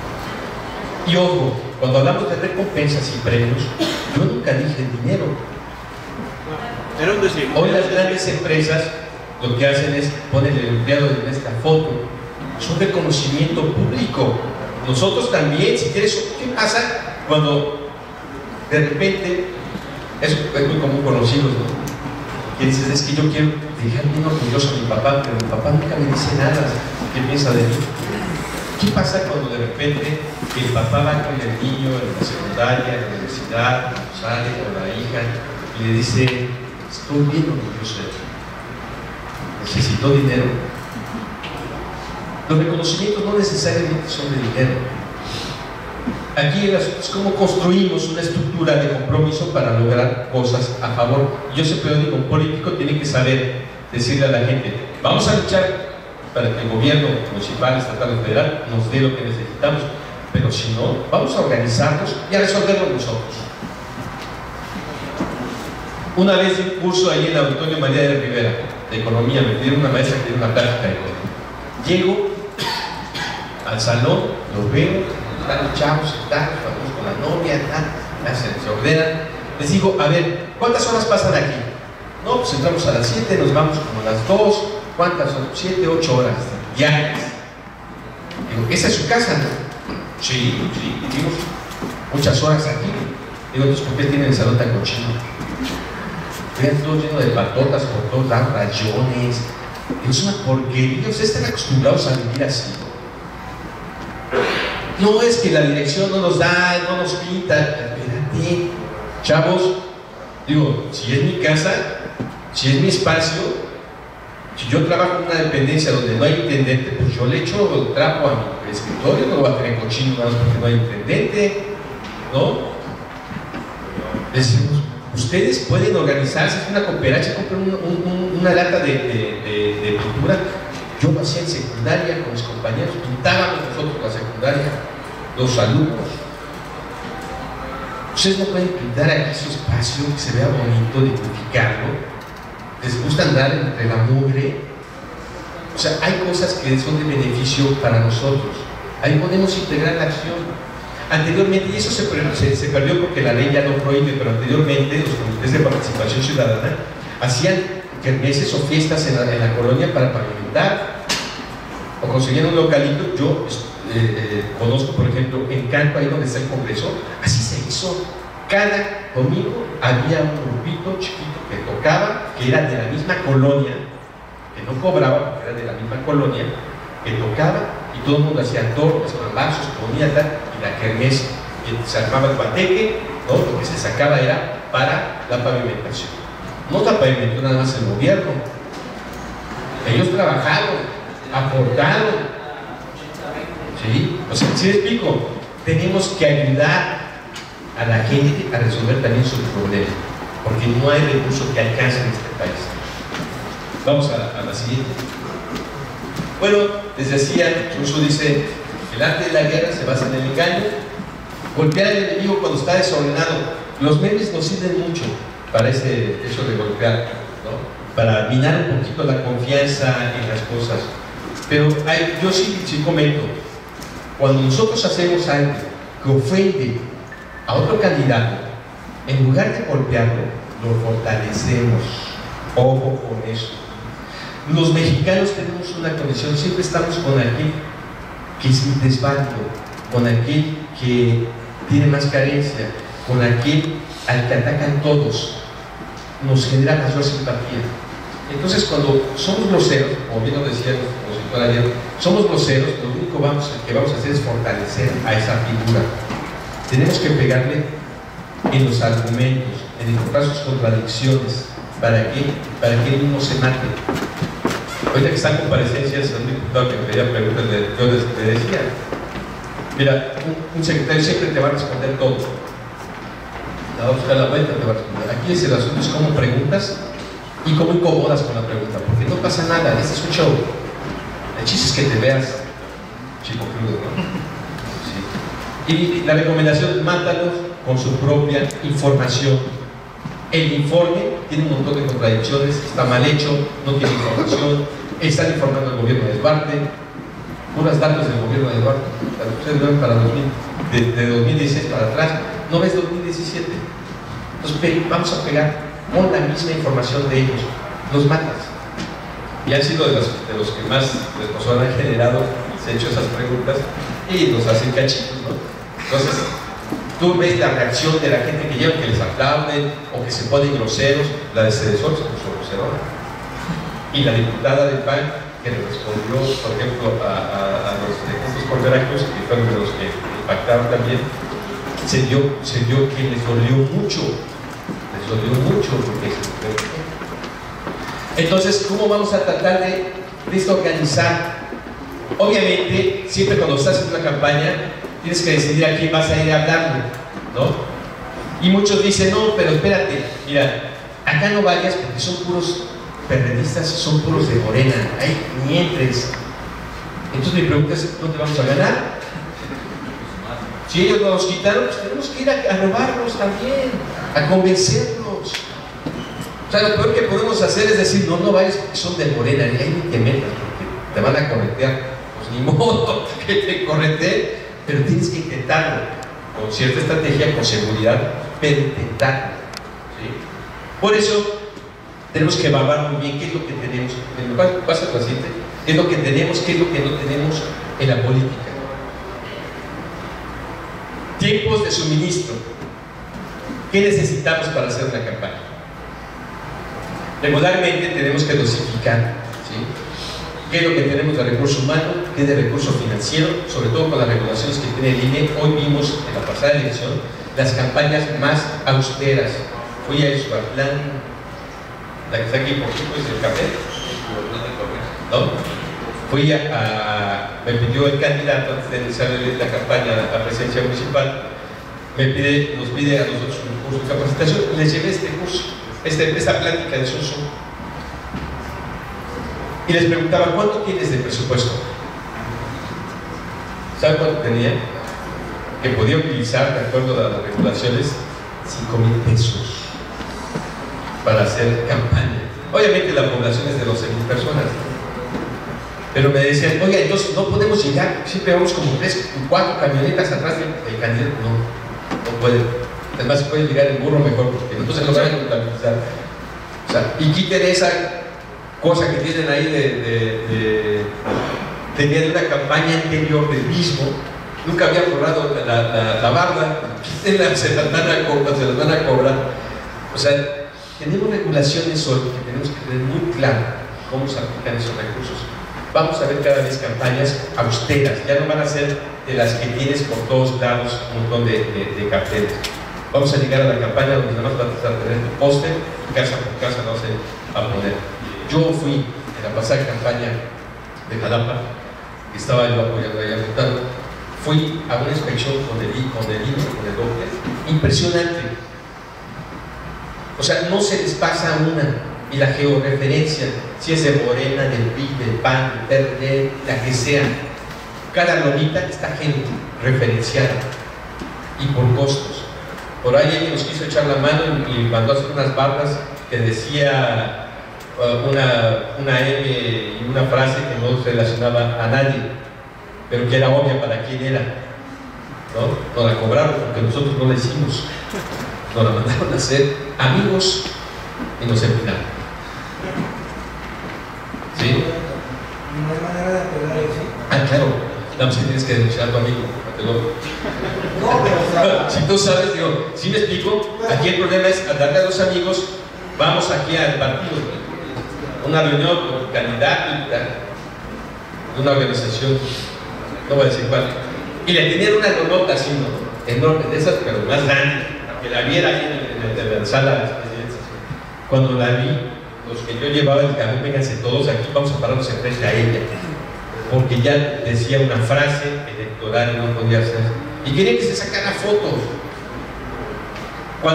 Y le dijeron, esto vamos a poner en todas las casas. No, no pueden ponerlas. ¿Qué es lo que pasa ahí? Que los amigos nos pueden perjudicar más. Y en el momento que la persona que había organizado ese evento, como que se sintió un poquito porque dije, no, se va a tomar fotos, y me acerqué a él. O sea, no había identificado que estaba yo ahí con él. Cuando ve que le digo, ni se acerque, póngase de espalda porque están tomando fotos, ¿no? Ella captó y le dijo a su gente, bájala. ¿Por qué no puedes tener fotos de ese tipo? O sea, el INE te está regulando todo lo que sale en redes sociales. Si tú pones algo, un video bien hecho, bonito, en tu página de Facebook, yo lo hice, pero no le dije al candidato, me lo cobran, se lo carga el candidato. Ojo con eso. Entonces, los recursos tenemos que tenerlos muy claro, cómo se van a suministrar y decirle a la gente qué puede y no puede hacer para apoyar a su candidato. Porque hoy por hoy podemos tumbar un candidato en lugar de apoyarlo con nuestra ayuda. Obviamente, no tenemos que activar 2 veces a la tropa. ¿Qué implica esto? En una campaña, en acción política, hay duplicación de funciones. Entonces, ponemos a mucha gente a hacer lo mismo. Entonces tenemos activistas, ¿sabes? Van a ir aquí en la colonia y resulta que se topan en la misma calle y ya pasaron, y le pasaron las mismas casas. Entonces la gente ya se enojó porque pasaron 2 veces. Oiga, pero ayer ya vinieron. Sí, nadie nos había dicho, ¿no? Necesitamos tener coordinación. ¿Para qué? Para que se vayan una sola vez. O si van a ir 2 veces, sean las mismas personas para que te identifiquen a la misma persona de que está ahí operando esa zona. Pero si ven una brigada que pasa por la calle, y pasa otra brigada y pasa la misma calle, y viene otra brigada y pasa la misma calle, la gente dice, no, ahora voto por el otro, ya me movieron mucho, ya se enojan. ¿Y por qué la misma calle? Ah, porque las demás están sin pavimentar, y como esta está pavimentada, pues es más fácil, ¿no? Necesitamos, para eso está el terreno, para eso en el INE, en el OPLE, está la cartografía, y la pueden ampliar en grandote, y pueden ir estableciendo sus metas de quién pasó por aquí, a quién, qué le toca por zona a cada una de las brigadas. ¿Qué necesito para hacer una gran campaña? ¿Necesito 10,000 personas? No. Yo puedo hacer una gran campaña aquí en Jalapa con 15 personas, con 15, pero bien estructurado, por dónde van a andar, qué van a caminar, qué van a decir, qué impactos van a tener. ¿Sí? ¿No les ha pasado que va un candidato y de repente dicen, aquí lo van a recibir y lleguen a nadie? Oye, pero no te lo digo ustedes dos. Sí, y dicen, sí, pero es que yo pensé que ella iba a ir primero. Y ella dice, no, pues yo pensé que tú ya estabas allá. ¿Y qué pasó? Nadie fue. No dupliquemos funciones. Tenemos que tener muy claro quién va a hacer las cosas, porque tenemos problemas. Y de veras, y no solo pasa a nivel municipal. Las campañas a gobernador, yo he estado en varias, en la última desde que estuve ahí, en la parte de operativa, de diseño. En la anterior, la de Javier, me tocó definir los programas de los 2 eventos, en el toma de protesta como candidato, todo el operativo lo diseñé, y en la de Pirata Fuente también. En la de Alemán le escribí todos sus discursos de campaña. En la de Chilinos estuve editando libros sobre reuniones que hicimos se llaman de prioridades estatales con empresarios y académicos. Le edité 8 libros más sus discursos de campaña. Le hacemos unas fichas técnicas para cada lugar que iba, qué es lo que había, lo que sucedía. Es decir, tengo una experiencia en la parte de diseño de campaña y me he dado cuenta de cada burrada que hacemos, que es impresionante. Pero como tú no estás en la posición de mando como para decidir, y si tú dices, oye, aquí esto lo dices público, eso está mal y te le vas encima a la otra persona, sales peor. Tienes que esperar el momento para que, si puedes decirle a quien decide, oye, por aquí va mejor el asunto, y mira, esta persona está funcionando esto, yo creo que técnicamente está mal, tal, se hace. Si no, no, tienes que quedar callado. Yo entré, estaba en el equipo, 3 personas, en el equipo para diseño de recorridos de nuestro candidato para gobernador de la pasada elección. Cuando yo vi que no estaban haciendo las cosas como se debía, les dije, ¿saben qué? Yo no participo. Así no. Y me salí. Fueron 2 personas que diseñaron echar la pregunta sobre esto. Por eso nos pasó lo que nos pasó. Hubo mucho error en la operación. Pero bueno, y no necesariamente por culpa del candidato o del coordinador de campaña, sino por los que estaban en la toma de decisiones. ¿Qué peor decisión puedes tener que metes a 2 o 3 personas a decidir lo mismo? Porque en una campaña de ese nivel lo que hacen es tomar el teléfono y quieres saber, a ver, mi amigo, estoy hablando de parte del candidato X, Y, Z, y ya sabes que pues, estás con nosotros y tú sabes tu trayectoria política y queremos que estés con nosotros y que nos ayudes, nos apapaches y tal. Y resulta que la plática, que en lugar de coordinación para tomar decisiones, se volvió un chollo. Es que yo sigo esto, es que yo sigo no. Yo fui a reuniones con 40 personas donde era chollo, brutal. Y todos hablaban de López Obrador. Es que es un maldito López Obrador. Y es que yo ya lo conozco cómo es. Y ese sí nos va a hacer esto y aquello y aquello. Y yo, después de 3, 4 horas escuchando tonterías, no había un papel para decidir lo que se tenía que decidir. Ni un punto. Ese es un gran problema cuando tenemos un equipo de campaña que tiene demasiados generales. Tenemos que saber organizar nuestra estructura de mando. Pero cuando tú tienes generalotes, hijo, lo más seguro es que te echen a perder todo. ¿Sí? Provisiones muy lejos a la gente te arruina. Dice Sun, si yo tengo que llevar desde aquí hasta allá los alimentos, tengo que pasar 3 países para llevarles alimentos en la guerra. ¿Qué va a pasar con la población de mi país? Se va a quedar sin suministros. Voy a empobrecer a mi gente que está trabajando, ¿sí? Por lo tanto, las guerras tienen que ser rápidas, tienen que ser precisas. ¿Dónde voy a meter las cosas? ¿A quién le voy a apoyar? ¿A dónde voy a llevar los alimentos? En las campañas sucede lo mismo. Hoy día, con menos recursos, igual dices tu candidato, bueno, yo voy a comprar. Bueno, es que le digo en una reunión de campaña a un candidato, digo, dice su coordinador de diseño, vamos a mandar a hacer 30,000 trípticos, 30,000, están locos, manda a hacer 300,000 de una vez. ¿Cómo que 30,000 no alcanzan para nada? No, bueno, es que 30,000, ¿sí? O sea, tú mandas a hacer todo lo que necesitas y no los tienes que dar inmediatamente.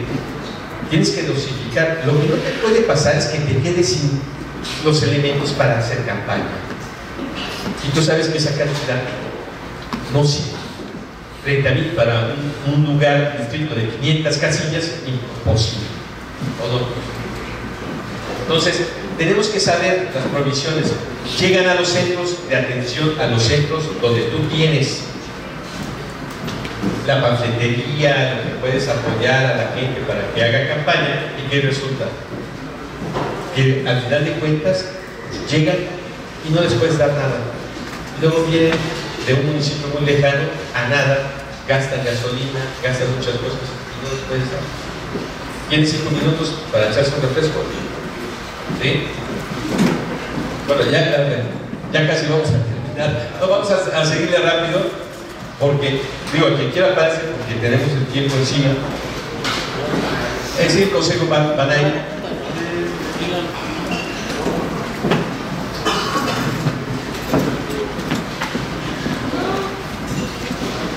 De hecho, ya casi terminamos. Pero, miren, Susu tiene muy claro alguna cosa. La firmeza que tengamos nosotros tiene que ver con la organización.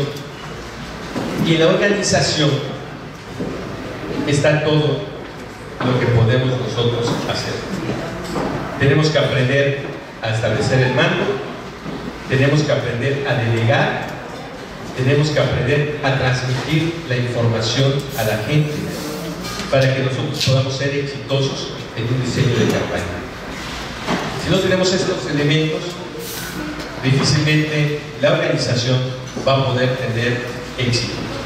¿Qué te plantea para una guerra social? Dice, por lo menos 3 meses de planeación para que conozcas el terreno, para que conozcas a tu enemigo, para que midas su fuerza. Yo creo que ese es uno de los problemas que tuvimos más grandes en esta elección. Veníamos trabajando candidatos de un año y medio, y a la mera hora, 30 días antes, está tu candidato. No tiene seguridad, la gente lo reconoce, la gente ya se iba con la línea de otro. Obviamente al quitar ese candidato, muchos hacen la desbandada porque ya no sentían parte de ese equipo. ¿Cómo ve usted dentro del partido que se pueda resolver esta situación? Bueno, porque eso es a lo mejor miren, lo que pasó realmente, ayer hablaron con ustedes acertadamente de un tema que tiene que ver con la participación política de la mujer, la paridad de género en la política, ¿sí? Bueno, esto que es un gran avance para las mujeres fue un descalabro en términos de organización para la política. ¿Por qué? Porque la ley te dice, tú debes de tener, a ver, tienes 212 municipios, tienes que tener la mitad de candidatos hombres, la mitad mujeres. Entonces, pues obviamente los partidos que andan aquí, los hombres van aquí, las mujeres van allá. Ah, pero toman un acuerdo y dicen, pero espérate, no solo eso, como ya sabemos cómo operan, que a las mujeres les das los municipios más chiquitos, con menor presupuesto, y a los hombres los más grandotes, ¿no? A las mujeres los municipios donde siempre has perdido, y a los hombres donde siempre has ganado, pues ahora vamos a dividir, ¿no? A los municipios, y me los tienes que dividir entre aquellos que tienen mayores posibilidades y los que tienen menores posibilidades. Y a partir de esto, mitad y mitad. ¿Qué es lo que pasó? Que en muchos municipios ya había un avance importante de un candidato, un precandidato que quería ir y era hombre. Y resulta que ya en los municipios que te tenían que establecer, te estabas cambiando. Yo chequé completamente la presentación que no se arribaba a eso. No me acuerdo si decían 2 grupos por posibilidades. Por ejemplo, en la elección pasada para el presidente municipal, nosotros, yo chequé fuimos en 4º lugar a nivel estatal en cantidad de votos. Obviamente, porque la primera evaluación era de 1 a 50. Porque un municipio grande que dio buenos resultados, que te está pidiendo que vaya en nombre, no le das esa preferencia de un municipio chico que no tuvo tan buen resultado como el tuyo. Porque, o sea, es la parte, o sea, yo chequé el proceso, yo me interesé, porque a nosotros nos faltó la madre eso, es lo que hizo, a lo mejor no ganaba, claro, pero hizo que nos desmanara. Pero tiene que ver con esas decisiones, vean los costos, porque al final de cuentas cada uno, en el caso de las municipales, cada municipio ve su propio interés. Y en el caso del partido, como tiene una visión estatal, ve también el interés del partido. Y a veces no coincide la visión municipal con la estatal. Y ahí es donde viene el conflicto. Por eso el partido estuvo cerrado varios días, porque hubo precandidatos, o aquellos que quisieron que no llegaron, que lo tomaron, que se metieron, que candidaron, ¿sí o no? Bueno, pero ¿por qué? Porque necesitamos mucha comunicación. Mucha comunicación. Una. Y dos, necesitamos entender los tiempos. Al partido le metieron de repente esto de que ahora tienes que cambiar candidatos para mujeres y tal, que no estaba, ningún partido estaba totalmente preparado para ello, se hizo los acuerdos de doble y generó conflicto. Entonces tenemos que entender, yo creo que ahora, cuando venga en 4 años la próxima municipal, las cosas van a ser mejor organizadas, porque ya no vas a ir por grupos digamos, diversos, ¿no? Sino que el grupo que tenga mayor impacto en el municipio, tal vez lo que se va a plantear es que haya una dupla de hombre y mujer, que dependiendo de las regulaciones, si te toca hombre o mujer en el municipio, pues quien gane, uno suba como candidato o candidata y el otro como síndico. Esa es una de las soluciones que se pueden encontrar. No a muchos les va a gustar, no a muchos. Y de hecho, eso fue en las municipales. Dejen que avancen en la ley, en la paridad administrativa, y cuando de repente ustedes digan, oye, yo soy más preparado, pero no puedes entrar porque ese es un cargo que le toca a una mujer. ¿Sí me explico? O sea, la reivindicación de la mujer en México tiene unos costos para los hombres en términos de política administrativa, de política electoral, que no se habían previsto.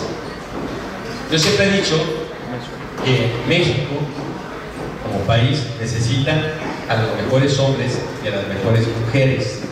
El problema es que si tuviéramos un sistema para que llegaran efectivamente los mejores hombres y las mejores mujeres, no tendríamos problema. El problema es que no lo tenemos y llegan ni los mejores hombres ni las mejores mujeres, llegan los más cuates. Es la neta, ¿sí o no? Bajo ese sistema nunca vamos a tener a los mejores. Por tanto, en términos de paridad poblacional, hay más mujeres que hombres. Pues sería justo, y es lo que es el tratamiento que hace la lucha feminista, es justo pues, que la mitad la decida la otra parte de la población. ¿Cuáles son los tres movimientos, las tres olas del feminismo? No se las dijeron ayer. La primera ola del feminismo del siglo XVIII, del siglo XIX, ¿qué pedía? ¿Qué pedía la primera ola del feminismo? Educación, poder heredar y el voto. Primera ola del feminismo, básico. Las mujeres pedían, papá, déjame elegir mi esposo. ¿Sí? Te ponían al marido, a las mujeres, siglo XVIII. Primera solicitud de las mujeres, déjame decidir por amor. Casaban a una chamaquita de 15 años con una de 70, ¿no? Ahí está Benito Juárez, ahí está Porfirio Díaz, ¿no? 17.50. Yo digo, deja 18.50, ya no 40-20. Ahí está la historia. Las mujeres en el siglo XVIII pedían eso. Primera ola, déjame casarme con quien yo decida. No me elijas el marido. Segundo, déjame estudiar. Porque las mujeres nada más te dejaban que suciera, que aprendiera cocina, pintura, música. Déjame estudiar lo que tú quieras. Por eso Sor Juana hizo lo que hizo. ¿Sí? Segunda ola del movimiento feminista, ya siglo XIX y mitad del siglo XX. Reivindicación política. Déjame votar. Yo también quiero decidir y déjame que voten por mí. Efectivamente, en México este movimiento se dio antes del 53 con Luis Cortines. Antes ya las autocartas habían intentado meterlo, de hecho lo metió el voto femenino, el primero que lo mete es en las municipales. Dejan avanzar un proyecto de reforma constitucional para que pudiera la mujer votar, pero obviamente en las discusiones se decía no, porque las mujeres hacen todo lo que el sacerdote dice, entonces el clero se va a volver a meter en la toma de decisiones. No le demos el voto a ellas, no están preparadas. Fue hasta el 53 que se pudo avanzar en esta reivindicación de considerar a la mujer ciudadana, porque la reforma no fue la mujer puede votar, no, simplemente se le reconoció la misma ciudadanía que el hombre. Esa fue la reforma. ciudadano mexicano ya podía votar y ser votado, solo que la mujer no tenía esa condición todavía clara, precisa. ¿Por qué? Porque muy chipocludamente, y en eso sí las mujeres tienen razón en el lenguaje de género, ¿no? Se decía es que dicen los ciudadanos, no dicen las ciudadanas. Entonces no se le aplica a las mujeres. En específicamente esa parte de los derechos de los ciudadanos, que era votar y ser votado, no se le reconocía que en términos los ciudadanos abarcaban los dos géneros. Se tuvo que poner de manera expresa a las ciudadanas. Y ahí ya, cuando se abrió la posibilidad de que fueran a votar y ser votadas. ¿Sí? Entonces, eso es lo que nos pasa. Nuestra organización, para que pueda ser, fíjense muy bien, para que pueda ser exitosa, repito lo que dijo su exponente ayer, reconocer errores. Regularmente escucho, y ojalá si fuera, de que dicen, el PRI tiene la mejor estructura, la mejor organización, tiene los mejores seccionales, tenemos los mejores, somos el mejor partido. Yo le pregunto, ¿por qué perdimos? Ah, no, es que fue bajo.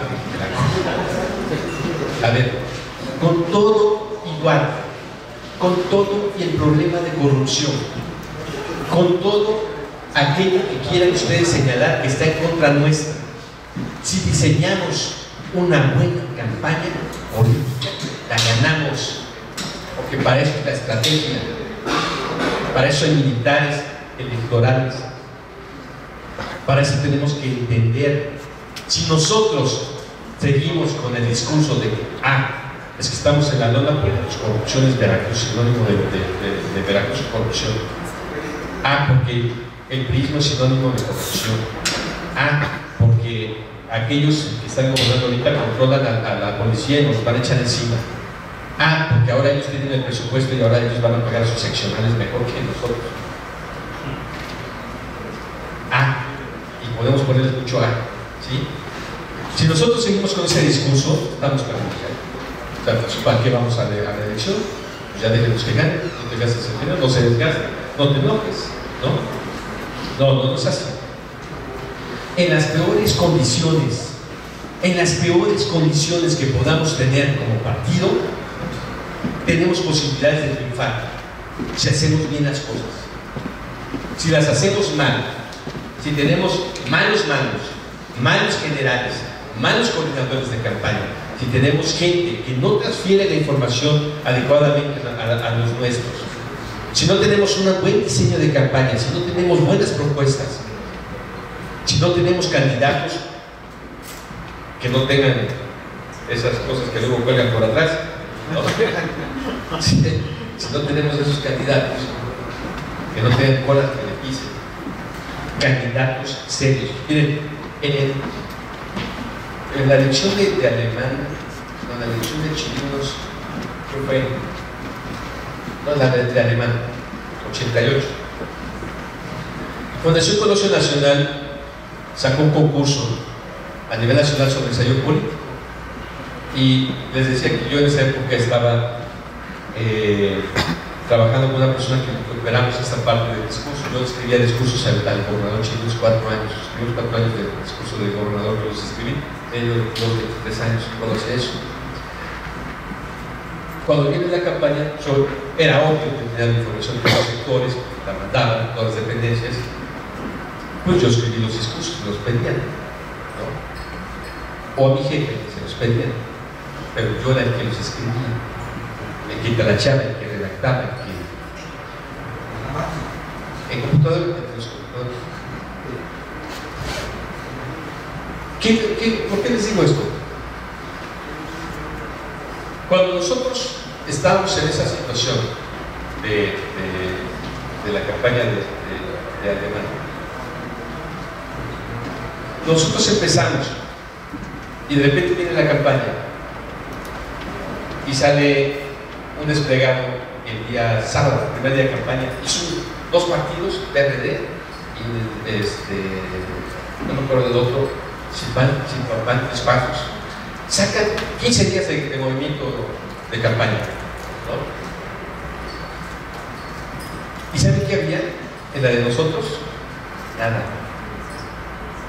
O sea, ese sábado me decían, oye, ármate un desplegado para mañana domingo, 15 días, ¿qué va a hacer el candidato? En un solo día, con la gente que yo tenía operando la cuestión explosiva, tomamos un mapa, planteamos recorridos y tal, y al otro día se lo desplegado de que eso es lo que iba a hacer en 15 días. Fíjense nada más, la improvisación, ganamos, pero vean la improvisación. Había un candidato, había un coordinador de campaña, ustedes lo deben de reconocer, como está investigando, pero él no hacía esa parte, hacían otra cosa, pero esta parte de discurso la hacíamos nosotros. Si nosotros no tenemos clara la organización y no la hacemos bien, no la definimos bien, no podemos planear. Una campaña debe ser planeada con tiempo. Repito, error de otra campaña que también participé, estatal, de gobernador. Cuando me invitan, dicen, no, ya tienes tu diseño recorrido de campaña. Estoy seguro que yo ahorita ya sabes día a día qué va a hacer. Me dijeron, no. Fue en esa que me pasaba 4 horas escuchando cosas que no llevaban a nada. ¿Cuándo se decidió los recorridos? Un día antes, hasta un día antes. ¿Por qué? Porque el hombre te lo pide, que la entregues. Nunca tuvimos ni siquiera un mes previo, y se trabajó en un mes previo, el tiempo para decir, mira, sí está bien el recorrido, evaluarlo, el impacto, tal, nada. Ahorita que vamos a hacer una campaña, ya se tiene que empezar a trabajar eso. Cada uno de ustedes tiene que empezar a ver si va a estar trabajando en una organización, cómo lo va a hacer, bajo qué sistema de planeación, y obviamente qué fuerza, símbolos y señales. Les decía, reconozcamos, uno, que no somos el mejor partido, que somos un partido importante, sí. Reconozcamos que tenemos errores, que no somos perfectos, también. Porque lo peor que puede pasar, lo peor que nos pasa a nosotros, es que nos confiamos de que somos el mejor partido, la mejor estructura, tenemos la mejor gente, el mejor programa, el mejor discurso, el mejor candidato, y perdemos. ¿Eso qué quiere decir? Exceso de confianza. Alguien que va a una guerra, y piensa en la guerra electoral, no podemos tener confianza. Hoy por hoy, la posibilidad de perder existe, ya no es como antes, que era cambio. Así que aquel que piense que ya tiene todo ganado, tiene mucha chance de perder. La organización es importante. Tenemos que establecer nuestra fuerza, sus símbolos y las señales. Mucho de esto ya está en los estatutos. Hay que manejarlos, hay que trabajarlos, hay que reconocerlos. Finalmente, digo, eso es nada más de como de concientización, lo del Sun Tzu, para que ustedes puedan detectar esos elementos y no se vayan de aquí pensando y ya no tenemos ganado. Hay mucha chamba que hacer. Un trabajo en materia política se gana todos los días. Lo peor, y se los vuelvo a repetir, lo peor es que en este tiempo Veracruz ha estado en campaña tras campaña tras campaña. Entonces no hemos tenido el chance de empezar a trabajar la gestión con la gente fuera de campaña. Pero una vez que pase este proceso electoral, es una invitación a aquellos que aprovechen después de la elección presidencial, aquellos que aprovechen y se acerquen a la gente a trabajar con ellos, a caminar con ellos, a dialogar, a gestionar, a invitarlos a trabajar, van a ser exitosos en la política. Yo siempre comento esto que pasó el año pasado en el partido, hubo una fiesta de ¿qué era? Creo que también fue la anterior fiesta de muertos, y había un bailable y tal, que habían traído de Huacán, del café, ¿no? Era del café. Y estaba el presidente del PRI, y entonces estaba el maestro Herrera, y me dice, oye, me lo presentó otra persona, Jovita creo que fue la que me dijo, oye, ellos quieren un curso, Laura, ¿puedes ayudarles para darles un curso de capacitación allá en su municipio? Pero digo, bueno, vamos a platicar. Entonces me puse a platicar con ellos y me dicen, miren, nosotros tenemos 6 elecciones que hemos ganado todas. 6 elecciones. Y me presentó Salud, me presenta a su coordinador de organización, a su coordinador de seccionales, a su coordinador. Miren, gente sencilla, bien sencilla, priista sencillo. Pero cuando me platicaban los casos de cómo ayudaron a la señora, de cómo aquel que estaba muriendo en la apendicitis y agarraron la camioneta y se les descompuso y tuvieron que empujar, pero llegaron al hospital, y cuando me explicaban cómo estaban en la atención de la gente, yo le pedí, le dije, ¿sabes qué? Yo no te voy a dar un curso ahí. Perdona, pero te voy a pedir, y te voy a presentar aquí al maestro Herrera, para que a él te pongas de acuerdo, y a su gente que estaba en la primera generación de la escuela estatal, le digo, a él, vengan ustedes y le platiquen a los chavos sobre cómo son exitosos ustedes. Ustedes nos tienen que dar el curso a nosotros, porque llevan 6 elecciones ganadas. Pero lo que sí me doy cuenta es que son gente que no solo trabaja en época electoral, están conscientes de qué es México. Y para ellos México es su gente, es la comunidad. Y cuando piensan en México no están pensando tampoco en transformar todo Veracruz, no, nada más quieren su entorno, sus comunidades, sus localidades. Si ustedes logran eso, ya lo hicieron. Porque entonces, de manera natural, van a ser candidatos. ¿Sí? Yo no sé si candidatos en el partido político del PRI, pero van a ser candidatos por lo menos a ser considerados santos. ¿Sí? Los van a querer mucho, porque hacer política, y les voy a decir mi definición personal de política, es ayudar a los otros, con partido, sin partido, o a pesar del partido, cómo ayudo a la gente, así de simple. Si yo, a partir de lo que hago en capacitación, si con los materiales que les doy en el diplomado, si con estas pláticas les ayudo a ustedes a ser mejores, yo ya la hice. ¿Sí? Entonces, en este momento yo ya estoy haciendo política con ustedes, y no para un puesto de elección, simplemente para ser los mejores. Entonces, muchas gracias.